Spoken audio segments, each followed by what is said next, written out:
Hey, what is up, guys? I'm on a new video, and today I'm going to be talking about why I think Derrick Rose can rekindle his career, like go back to his MVP former self. I'm going to say why I think he could have a better season than what he's been having lately.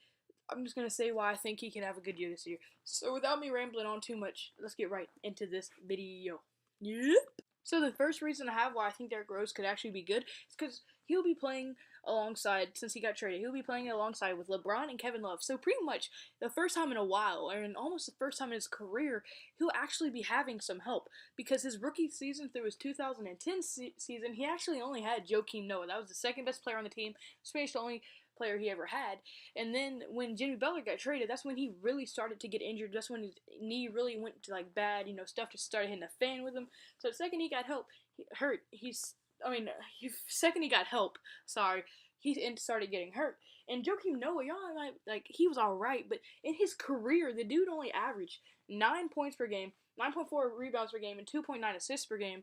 And he's wasn't that great because could you imagine that being the second best player on your roster? And the only reason they would really make the playoffs is because Derrick Rose was so good, he would just carry the team to the playoffs every year. And then when Jimmy Butler finally got drafted in 2011, he ended up getting hurt. His knee started getting extremely bad, and it was just, it wasn't good. And he had pretty much, since he kept getting injured, he got traded to the Knicks. It didn't work out there, and now he's traded to the Cleveland Cavaliers, where he is now. But now he'll be playing alongside with one of the best players to ever play basketball, with LeBron James, a four-time MVP. Four times. He's obviously one of the best players to ever play. He averages 27.1 points per game, 7.3 rebounds per game, and 7 assists per game. And then you have Kevin Love, who's a two-time All-NBA, and he averages 18.4 points per game, 11.5 rebounds per game, and 2.4 assists per game. So this will be really the first time in Derrick Rose's career that he's really put around a team that can actually contend for a championship and play for, actually play for a championship. Like, no telling what he would do around other superstars. He's never really had another superstar or two superstars to really see what happened. And the reason I'm not saying Kyrie or Isaiah Thomas is because that trade is still, they don't know if it's happening now that Isaiah Thomas is hurt. But yeah, and no matter what, he's going to be playing with these two superstars. So, this could be huge for him. I don't know how Derrick Rose is going to react to having other superstar on the court, because Derrick Rose obviously used to be a superstar, so he knows how to play as one. But I don't know how he's going to react, and I think he's actually going to react very well. But my second reason is the focus will not be on Derrick Rose, because think about this: in Chicago, everybody was focusing on Derrick Rose because he was the best player, he won an MVP, so everybody was really focusing on him. But then when he got hurt and he came back, everybody was still focusing on him hardcore, game planning. So he had to put so much stress, and just wasn't good. But now he'll be playing for a team that has a knockdown shooter, Kevin Love. They're going to have an elite point guard, whoever it ends up being. And then one of the best players ever lived, LeBron James. So even if they wanted to game plan for Derrick Rose, they couldn't, because they would have to worry about LeBron dunking on them, Kevin Love shooting on them, or the point guards torching them. Could you imagine that? So Derrick Rose, pretty much, he has no pressure on him this year. No one's really expecting him to be this great, which actually might help him become this next big thing, because he'll be able to slip through the cracks on offense, score when he wants to, and maybe he'll even do something on defense. You never know. This dude could actually end up having a huge breakout year for him. But now, let's get on to the third and final topic of this video. And now the third and final reason I have for this video is obviously you won't have to worry about injuries nearly as much, because obviously he's not going to be getting starting minutes, as no telling what point guard they're going to get. And obviously injuries have been a huge thing for him, because he has had multiple knee injuries. He he injured his knee twice. Once your knee goes out, that's pretty much the end. He tore his right meniscus. Then he fractured his left orbital bone. This dude has had the worst luck on injuries and pretty much derailed his Hall of Fame potential career. Because this dude, if you don't remember, he actually won an MVP in 2007 or 2008, one of the two.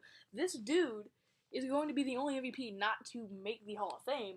But he won't have to worry about injuries as much, because he won't be getting that many minutes, as he won't be the starting point guard. He'll be coming off the bench, and Derrick Rose coming off the bench could be great, because he doesn't have to worry about just being the best player on the team or being the best point guard on the team, as he'll be coming off the bench. So he won't be getting as much minutes. It won't put as much stress on his body, and you never know how this dude could do.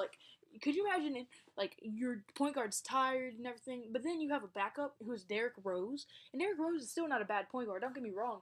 If he can be healthy, the dude is still has potential to be one of the best point guards in the league. It's just he hasn't been healthy. He even got hurt last year. You know, his attitude might be a problem in Cleveland because, you know, last year he didn't show up to one of the Knicks games, but I don't think that will happen with LeBron. I think LeBron will keep this dude in check. But, I mean, if this dude can stay healthy, if he doesn't get that many minutes, doesn't get injured, stays healthy, and he meshes with LeBron and Kevin Love and whatever point guards are going to have, this team could potentially be the next champion. Like, they could beat Golden State Warriors. And I'm not just saying this because, like, I suck in Cleveland's dick. No, I really do think this could be a possibility. And I really do think Derrick Rose can end up becoming his former MVP self, because he will now be able to play with superstars. Focus won't be on him. He might be, like, most improved player. He might be able to win most improved player. And I wouldn't be surprised. I'm not going to stretch it so far to say he's going to be an all-star game. I'm not going to stretch it that far. But I will say, I guarantee you, if they do win the championship next year, Derrick Rose will be a enormous reason. Because the Cavs bench is awful. And I mean awful. Darren Williams choked under the pressure of the championship. Richard Jefferson choked. Channing Frye, I don't even know where he went. But now you just add Derrick Rose instead of Darren Williams. So, I mean, this is actually huge because I'm pretty sure Labissiere would have been their backup point guard. So would you rather Labissiere or Derrick Rose? So yeah, I think Derrick Rose coming off the bench, being healthy. If he stays healthy, comes off the bench, doesn't get that many minutes. You know, he plays with LeBron and all of them. And finally has superstar power around him. I really do think he could actually become his former self. But that's pretty much going to be it for this video, guys, unfortunately. But if you really like this video at any point, hit the like button. It would mean a lot. And if you really, really like this video and want to make my day, hit the subscribe button. That would really mean a lot. And if you didn't like the video, don't hit the dislike button. Just leave, please. Don't have to hurt my feelings. Please don't hit it. But that's going to be it for this video. So, kids, always remember, never do your vegetables. Always eat your drugs. Stay safe. Wear a seatbelt. Goodbye.